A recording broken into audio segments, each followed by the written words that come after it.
A rally car is a compact vehicle that's had a radical makeover.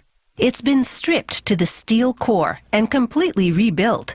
International rally regulations govern the process. In the end, that efficient little vehicle becomes a lean, mean racing machine. Fresh out of the factory, this compact car is about to be ripped apart and put back together again. The rebuild will pump up the power and transform a quiet road car into a vehicle that roars on the rally racing circuit. Bold graphics will also make this compact car look fierce. As they dismantle the car, they get rid of some superfluous brackets and panels to shed weight. They blast off the paint. Then they weld a tubular steel roll cage to it to protect the driver and co-driver in a rollover or crash. The roll cage also stiffens the chassis for better handling on hard turns. They widened the back end slightly to accommodate an upgrade to a four-wheel transmission and a larger fuel tank. They paint primer onto the modified body shell.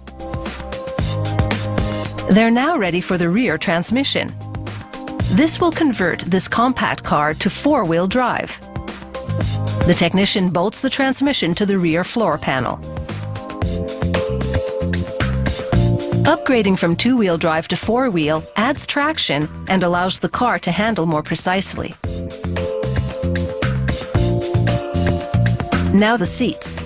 They're individual survival cells made of carbon fiber, a virtually indestructible material.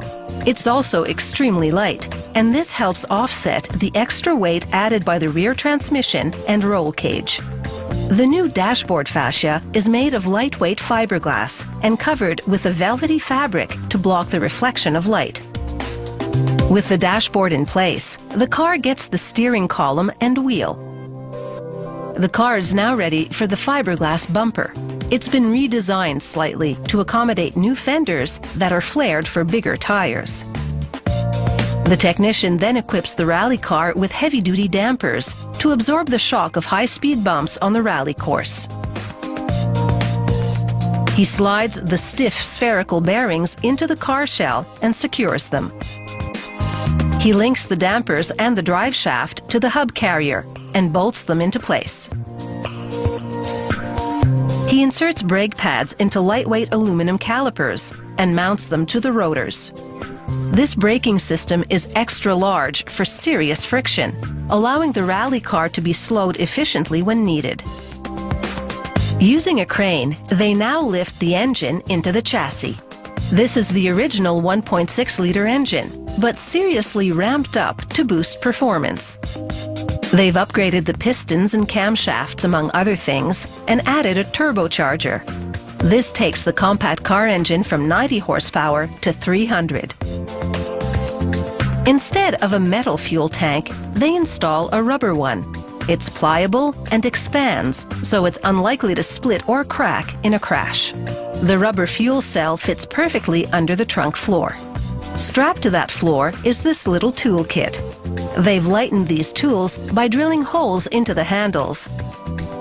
As the race heats up, so will the engine and its fluids. They custom designed this U-shaped radiator to keep the power steering oil cool. They tie it to the front of the supersized engine radiator. Without this substantial radiator system, overheating could kill the engine, and that would be the end of the rally for this car. The mechanics of the rally car have been completely rebuilt. They now install windows.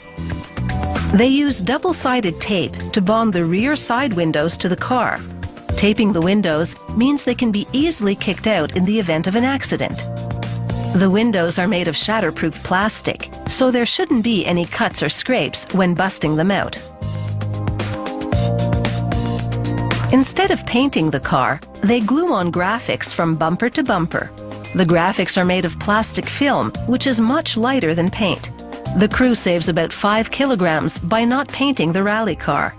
Saving weight and redistributing it for better handling while adhering to tight weight regulations is just part of the challenge. And a good finish in the rebuild shop could lead to a strong finish in the rally.